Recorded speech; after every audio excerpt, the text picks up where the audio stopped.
Alright, so Jujutsu Kaisen is heading towards its final stretch, and let me tell you, this story arc has been quite the ride for fans. It all kicked off with that epic fight between Gojo and Sukuna, and boy, was it intense. Fans had been itching for this fight since day one, and when it finally happened, it did not disappoint. The author really pulled out all the stops, delivering an unforgettable battle that had fans on the edge of their seats. Of course, in battles like these, there's always a winner and a loser. Sukuna emerged victorious, showcasing his sheer power and dominance. Since then, he's been tearing through opponents left and right, showing just how formidable he is. The guy's been relentless, taking on all sorts of sorcerers without breaking a sweat. But as they say, all good things must come to an end. Fans are speculating left and right about how Sukuna will ultimately meet his match. Everyone's got their theories, and trust me, they're wild. As for my take on it, well, you'll just have to wait and see how it all unfolds. Anyway, please tell me your thoughts in the comments below, and please subscribe to my channel and turn on all post notifications so you don't miss any daily uploads. Now, let's begin. Alright, so in the latest chapters of Jujutsu Kaisen, there's been a pivotal moment involving Sukuna and Yuta. Fans were eagerly waiting for Yuta's return to the battlefield, which finally happened in chapter 260. Initially, there was confusion because when Sukuna was about to unleash his domain, it seemed like Gojo had returned. But it turned out that it was Yuta who had taken over Gojo's body. Even though it's Gojo's physical form, Yuta is the one calling the shots now, wielding all of Gojo's immense powers.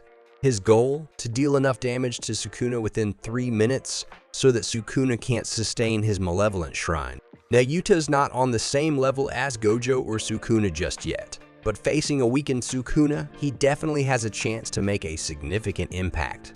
As soon as Yuta entered the fray, he unleashed his own domain, Unlimited Void, while Sukuna countered with Malevolent Shrine. This led to a colossal clash of domains that fans were treated to. Yuta's strategy hinges on shrinking his domain to endure Sukuna's Malevolent Shrine for 3 crucial minutes. During this time, Yuta aims to inflict enough damage on Sukuna within his own domain to disrupt Sukuna's use of Malevolent Shrine.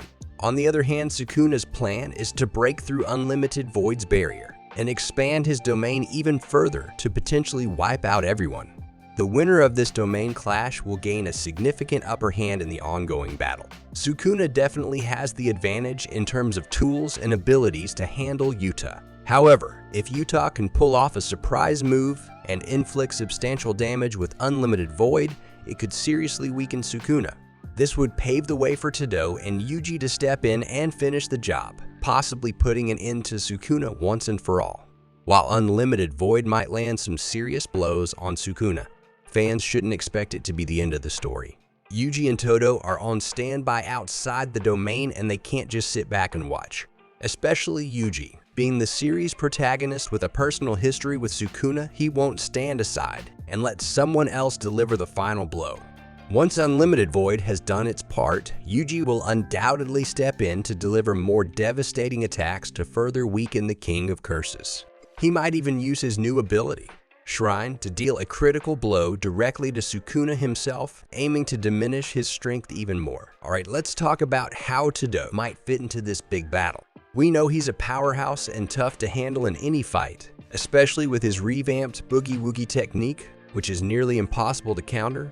Imagine a team-up of Yuji, Yuta, and Todo to take on Sukuna. They could deliver a significant blow to him, but even if they defeat Sukuna, the fight might not be over. Remember, Kenjaku is relying on Sukuna right now. Sukuna initially planned to eliminate all the sorcerers before considering the merger. Right now, Sukuna does not want to utilize this power because he is fairly confident that he can defeat all the sorcerers by himself. However, if Yuta, Yuji, and Todo manage to push Sukuna into a corner and essentially defeat him, then he would have no choice but to go ahead with the merger. This would then give rise to the ultimate final fight of JJK, where Sukuna, in his ultimate form, is most likely going to be taken on by these powerful individuals. Sukuna's defeat is really tied to Yuji's rise as a top sorcerer. Right now, it looks like Yuta is the one who might take Sukuna down. If Yuta can beat him within 5 minutes, he'll have gotten rid of Sukuna in his current form. But this would also mean Yuta leaves the battlefield because his time limit would be up, and we're left wondering what happens to him next. However, for Sukuna, losing to Yuta doesn't mean the end.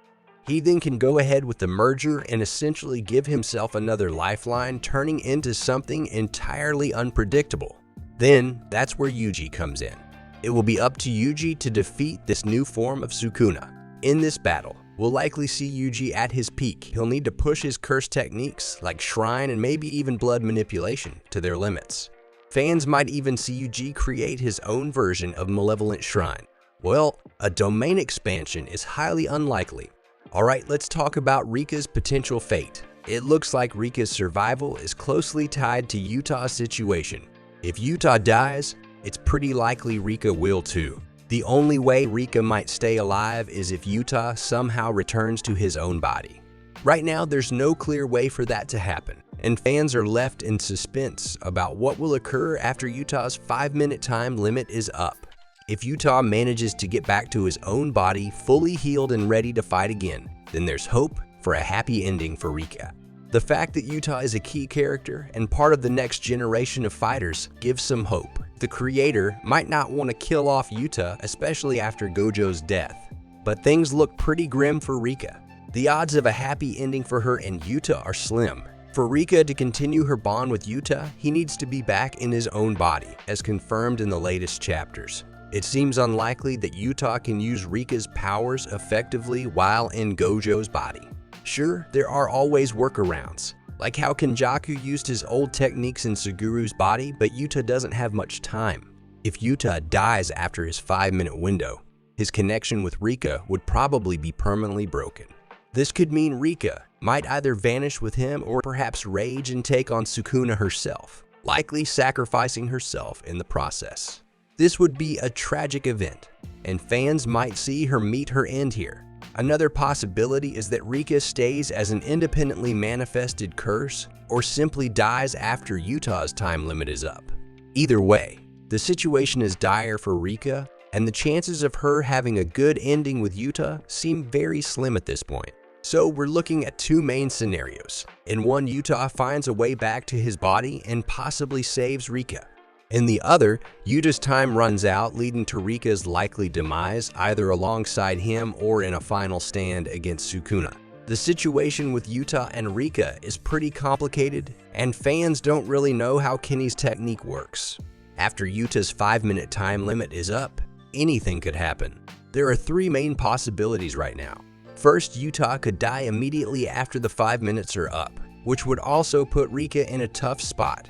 The second possibility is that Yuta starts to die slowly as he loses cursed energy once the time limit expires. The third and least explored option is that he could remain in Gojo's body permanently, though fans aren't quite ready to fully consider this scenario. Whatever happens to Yuta will definitely affect Rika. If he dies, Rika will suffer too, in one way or another. Even if Yuta somehow stays in Gojo's body forever, things won't be the same for Rika. In JJK chapter 262, there was a really emotional final panel. Rika had fully manifested and Yuta was lying lifeless in her arms. While she cried, this scene didn't give much hope for Yuta's survival. Fans know that despite Yuta being incredibly powerful in Gojo's body, he's on a strict time limit. He can fully use his curse technique for only 5 minutes, because that's how long Rika can be fully manifested. After those 5 minutes, he probably won't be able to use his copy curse technique anymore. So what we're looking at is a situation where after the 5 minutes are up, Yuta is likely to face serious consequences. This puts Rika in a very precarious position because her fate is tied to Yuta's. On the other hand, if he stays in Gojo's body, their relationship and dynamics would change completely. Anyway, please tell me your thoughts in the comments below, and please subscribe to my channel and turn on all post notifications so you don't miss any daily uploads.